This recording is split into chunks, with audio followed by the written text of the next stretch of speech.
जोंथ' सिखाव खावाखै मानसि बुथाराखै बेबिसारि खालामाखै जोंखौहाय दोनहैदों बिदिनो थगायनानै हरसे मानि जोंखौ खस्थ' खालामदों बिसना गंसेल' होदों जोंनो खम्बल गांसेल' होदों उन्दुनो हायाखै बेयावबो आं लोमजादों अखानायै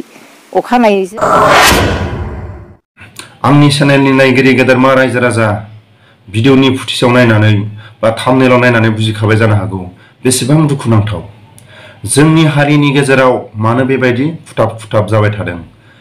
दिनै बे सासे बिमानि रावनिफ्राय जों दिनै खोनानो मोनबाय माबायदि जिब जुनारफोर बायदि रुम मोनसेयाव खम्बल गांसे होनानै बेबायदि दोनजाखो बेबायदि मानो पानिश होजाखो बेसेबां लाजिथावना।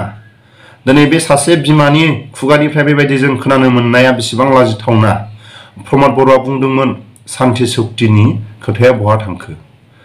लोगोसे दिनै बुङोबा प्रमद बर'आ गाज्रि मोननो हागौ। दिनै प्रमद बर'खौ स्टेजआव थानानै गावनि बिमा बिफाया रायजो राजाफोरखौ थगाय उमुक होगोन फेन होगोन होननानै बेबायदि बिमा बिफाया प्रमद बर'खौ फोरोंदों नामा? रावबो फोरोङा।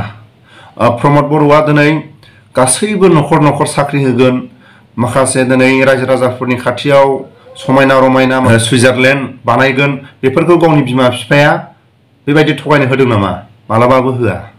बिनि थाखायनो आं खावलायो जाय मानसिफ्रा दायनिगिरि बिथांमोना जुदि गिनानै अबेबा जायगाफ्राव खारनानै दङबा बिनि दायनिगिरिया न'खरनि मानसिया मोननांगौ होननानै जुदि इन्डिया सरकार बिटिआर सरकार आसाम सरकारा जुदि गोदानै आयेनखौ जुदि गोदानै दाफुंबायबा जोंहा बुंनांगौ जेबो अधिकार गैया। नाथाय बे आयेनखौ बानायनायनि सिगां रायजो राजाफोरनि खाथियाव मानो फोरमायाखै बेसेबां लाजिथावना। सोरबा न'खरनि मानसिया जुदि दाय मावोबा न'खरनि मानसिया साजा मोननांगौ होननानै बेबायदि जोंनि गोदानै बिटिआर जायफोर गादियाव थानाय बिथांमोना जुदि बे आयेनखौ बानायफुंनाय जादोंबा जों दिनै खोनायाखै आरो आसाम सरकारा जुदि बेबायदि आयेनखौ दाफुंनाय जादोंबा भारत सरकारा जुदि दाफुंनाय जादोंबा जों मालाबाबो खोनायाखै। जोंनि हारिखौ जुदि जिब जुनारफोर बायदि जुदि बानायनानै दोनोब्ला बेसेबां लाजिथावना। बेबायदि बैसोआव जुदि आर्मि पुलिसनि आखायाव जुदि साजा मोननांगौबा सोरबा दिनै दायनिगिरि न'खरनि सोरबाया खारखुमानानै थानायाव न'खरनि बिदा फंबाय बा बिमा बिफाया बेबायदि साजा मोननांगौ होननानै बेबायदि साजाखौ होजानाया बेसेबां लाजिथावना। बोरो प्रमद बर' नोंनि बुंनाय माखासे खोथाफ्रा बेबायदिखौ मानो नोङो दिनैनि समाव मानो गोसोखांनो हायाखै? रायजो राजाफ्रा भिडिअखौ नायलांबावदो। सिनायो आदा मैखोमखौ बेयो कल कनफारेन्स खालामनानै आंखौ हेमन्त सारजों ओमफ्राय सार प्रमदजों रायलायहोदों। मैखोमा नाजादोंमोन। आंनि गोसो गोरबोनिफ्राय आं हेमन्त सारजों बा प्रमद बर'जों न'खरनि मानसिखौ कनफारेन्स खालायलायनो हानायनि थाखाय आं आखाइ खबजोबनानै मैखोमनि सायाव गोजोननाय जासिहरो। नाथाय चेनेलनि मालिक आरो रेजिस्ट्रेसन गोनां सासे चेनेलनि मालिक बेबायदि फुल पावार थासेयाव हेमन्त सारजों प्रमद बर'जों कनफारेन्स खालायलायनानै सावरायलायनो हानाय सासे फुल पावार गोनां मानसिया मानो खोथाखौ आन्दोआव दोननाय? बिनि जाहोना मा? बेसेबांबा गोबाव बेबायदि खोथाखौ आन्दोआव दोननायनि जाहोना मा? आं खावलायो मैखोमखौ बेबायदि माखासे फुल पावार थासेयाव जोंनि बर' बिमाया मानो बेबायदि खस्थ' जानांखो? जोंनि बर' बिमाया मानो बेबायदि आलाय सिलाय जिब जुनारफोर बायदि मोनसे रुमावनो थानो गोनां जाखो? बिनि जाहोना मा? दिनै आसामिस मिडियाफोरखौ नायोबा दिनै आलफानि दिनै न'खरनि बिदा फंबाय बिमा बिफाखौ आर्मि पुलिसा मालाबा सोंनो फिननो थाङोबानो सोरबा आलफानि सासपेक्ट बा सोरबा आलफानि मानसिफोरखौ जुदि हमोबा एक सेकेन्डआव मोनथिनाय लोगो लोगो माखासे आर्मि पुलिसनि सायाव सोरबा सरकारनि सायाव मिडियाफ्रा सोंनाय फिननाय खालायो। जाय दायनिगिरि बिथांखौ हम न'खरनि मानसिखौ मानो टर्चार होदों होननानै मिडियानि मानसिनि थाखाय आसाम पुलिसा बा सरकारा आलफानि न'खरनि बिदा फंबाय बा आलफानि सासपेक्ट जायफोर दिनैथ' जों नुयो बिथांमोनखौ जेबोखौनो खालायनो हाया। आरो लोगोसे जों दिनै बुंनो हायो जेब्ला मिडियानि मानसिफोरजों सावरायो फरेस्ट बर'आ आसामनि मोजां मानसिफोरजों मेलेमजिबिफोरजों सावरायो बेबायदि समाव मानो हमनो हायाखै? जेब्ला मिडियानि बा टिभिनि माखासे मानसिफोरजों मोगा मोगि सावरायो बेबायदि समाव मानो आलफाखौ बा फरेस्ट बर'खौ गोजौजों थानानै हमनो हायाखै? बिनि जाहोना मा? बर'नि आयेना आलादा ना हारसाफोरनि आयेना आलादा? जों दिनैनि समाव बुजिस'नो हाया। रायलायनाय समाव माने फंनैसोल' खोथा बुंदों बिसोरबो नोंनि दादाया बबेयाव दङ ओमफ्राय आं बुंबाय आं मिथिया ओमफ्राय सोंदों आरो माब्लानिफ्राय गैया होननानै ओमफ्राय आं बुंदों डिसेम्बराव फैदोंमोन डिसेम्बराव फैनायनिफ्रायनो दिनैसिम लोगो मोनफिनाखै ओमफ्राय बिसोरो बुंदों नोंसिनि दादाखौ बाजैखौ लिंबो लोगो मोनोब्ला जों रायज्लायगोन बिसिनि जेसेबां हेमन्त बिश्व शर्माया बुंदों कर्टआव जेसेबां खामानि दङ बिनि बेखौ जों मावगोन जास्ट नोंसोर माबा बुंहरदों आरो जेनेबा लिंनानै लाबो जोंखौ रायलायगोननो होननानैहाय बिसोरो बुंदों ओमफ्राय दा बिदि बुंनायलाय माने जोंबो सेस्था खालामदों थेवबो जों दिनैसिम लोगो मोनाखै ओमफ्राय आइमोनखौ लानानै थांबाय दिनै हगारगोन गाबोन हगारगोन बुंबाय थादोंमोन ओमफ्राय दिनैसिम आइखौ हगारदों ओमफ्राय आदा सासे दङ बेखौ हगाराखै आरो दासिमबो दा जोंनि लुबैनाया बेनो माने जायखौ नांगौ बिसोरखौ नागिर अपारेसन खालामनो होनदों अपारेसन खालाम जोंनिफ्राय जेबो अबजेक्सन गैया आरो माने जायखौ नांगौ बिसोरखौ नागिरनानै लाबो जेलाव सोनो गोसो सो मा साजा होनो गोसो हो खिन्थु जों जाहोना मा जुदि आसाम सरकार बिटिआर सरकार भारत सरकारा जुदि गोदानै आयेनखौ बानायनाय दंबा बा बानायनाय जाबायबा जोंहा बुंनांगौ जेबो गैया न'खराव दायनिगिरिया जुदि खारखुमायोबा न'खरनि बिदा फंबाय न'खरनि बिमा बिफाया खस्थ' मोननांगौ होननानै जुदि आयेनाव गोदानै बानायनाय जादोंबा जोंहा बुंनांगौ जेबो अधिकार गैया बेसेबां दुखुनांथाव मानो थाखाय बेबायदि बारे बारे जाबाय थादों बर'फोरनि माखासे सायाव सोरबा दिनै दायनिगिरि नङैखौबो गावदों हास्ति होनांगौ होननानै दिनै बर'फोरखौ बेबायदि अत्याचार बानायबाय थायोबा बेबायदि माखासे खालायबाय थायोबा बेसेबां लाजिथावना बिनि सायाव प्रमद बर'आ लाजिनाय दंना गैया प्रमद बर'आ मा बुंदोंमोन आरो प्रमद बर'खौ थगाय बेबायदि माखासे खोथाफोरखौ बिमा बिफाया बुङो नामा प्रमद बर'खौ सुइजारलेण्ड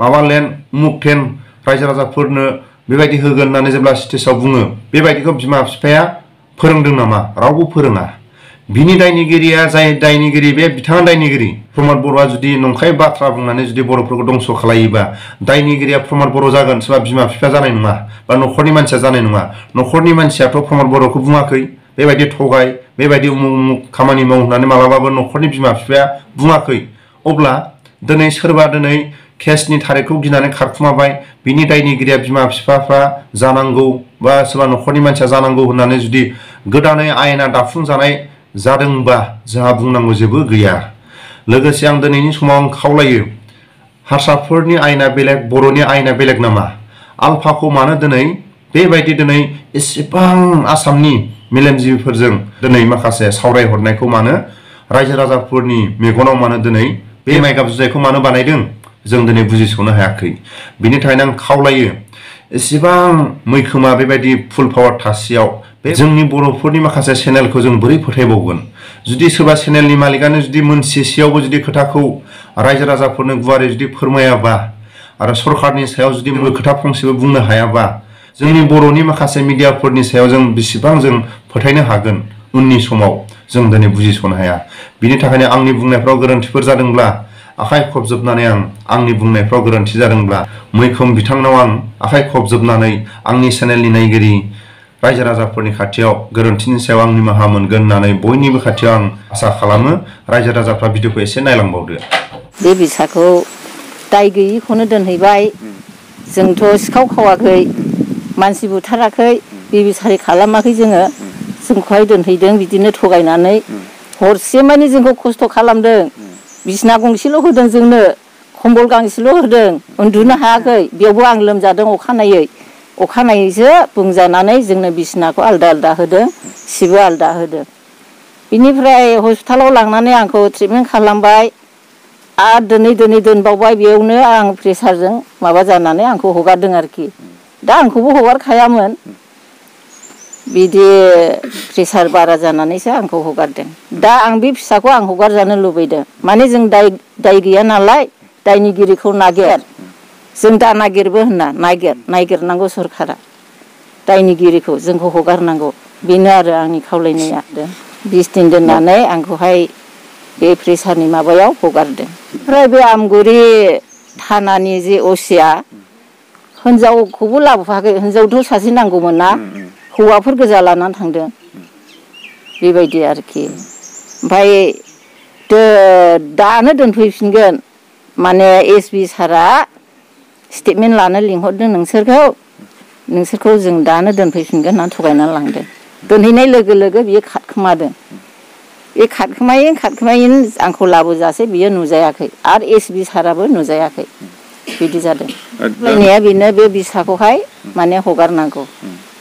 आंनि खावलायनाया बेनो आरो माने बेयाव दोनबाय थायोब्ला बियो गाज्रि जागोन आरो माबा मोनसे जानो हागौ सन्देहआव माने एखे बुंखानायखा गावनो। दा जोङो गिगासिनो दङ, जों सिन्था खालामगासिनो दङ, दायनिगिरि नङा जेराव दाय गैयिखौनो दोनबाय थाबाय, जेबोथ' खामानि मावनो हाखायाखै। बिनिखायनो आं सरखारखौ खावलायदों आरो थाबैनो जाहाथे जोंखौ हगारो। जोङो गरिब, सानसे मावाब्लानो जों मोनजाया, जों खेथि बाथि मावनानै जानाय, जोंखौहाय थाबैनो हगारजानो लुबैदों आरोखि आङो। अबजेक्सन गैया आरो माने जायखौ नांगौ बिसोरखौ नागिरनानै लाबो, जेलाव सोनो गोसो सो, मा साजा होनो गोसो हो, खिन्थु जों थैनायखौ लुबैयाखै आरो जोंबो थैनायखौ लुबैयाखै। जों बे खोथाखौ सिगाङावनो बुंदोंमोन। ओमफ्राय बिसोरो माने जों नागिरगासिनो दं होनदोंमोन। ओमफ्राय आरो बुंबावदों बिसोरखौ नागिरनो साननैबो सम नाङा होननानै बुंफैदोंमोन। दा मास मोनसे 1.5 मासानो जाबाय नै, दासिमबो मानो नागिरनानै लाबोनो हादिया? सरखाराथ' बेखौ दायथ' लानो हायो। न'खरनि सोरबा दाय गैयै मानसिखौहाय लांनानै दोनहैनानै बेबायदि खालामनाया मोजां जायाखै आरो जों बेखौ लुबैदों। मानो बेसेबांबा गोजौखा बिटिआर गोरोबथा जाखांनायनि उनावबो जेनेबा जेसेबांनाखि बिसोरनि हान्जा जेलाव थाबथानानै दङ बिसोरखौ बिसोरो उइथड्र खालामजानायखौ लुबैदोंमोन। ओमफ्राय नै डिसेम्बरावहाय जेब्ला बिसोरो फैदोंमोन बे समावहाय बे केसनि सोमोन्दैबो बुंदोंमोन। आंजोंबो फंनैसो रायज्लायलांदों। माने नोंसोरखौ गावसोरजों सरखाराव थाफाजानो लुबैदों बेबायदि खोथा बुंफैदों आंनि सिगाङाव। दा नोंसोर मा सानो? आं बे खोथाखौ बुंदोंमोन बाजैनि सिगाङाव। बाजैया बुंदों जोंथ' थानो हायो, खिन्थु जों फैनायनि सिगाङावहाय जोंनि केसफोरा जेसेबांनाखि थाबथानानै दङ बिसोर गासैबो उइथड्र जानांगौ, बिनि उनावसो जोंबो फैगोन। बेबायदि उनाव मावगोन होनना बुंनायावनो गासैबो खामानिफ्रा थालांजोबदों, नैबे खोथाखौ बुंदों आरो बाजैया।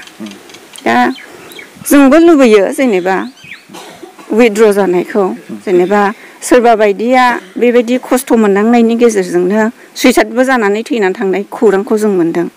दा बेखायनो माने बेफोर समयसाफोरा माने थानो नाङा आरो